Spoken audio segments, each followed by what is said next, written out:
Hi friends, இப்போ வந்து நம்ம முட்டை குழம்பு செய்ய போகிறோம்.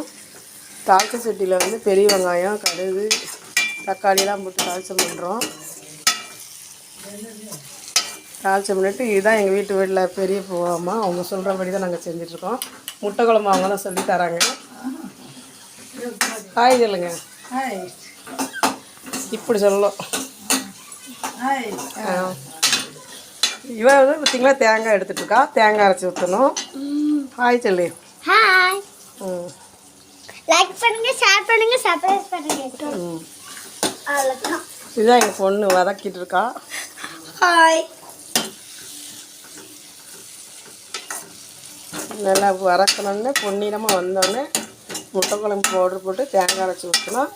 முட்டை ஏற்கனவே அவிச்சு வச்சுருக்கோம். முட்டையும் உருளைக்கிழங்கு அவிச்சு வச்சுருக்குறோம். அவ்வளோத்தையும் சேர்த்து கூட்டி உப்பு போட்டு வச்சா முடிஞ்சு போச்சு குழம்பு.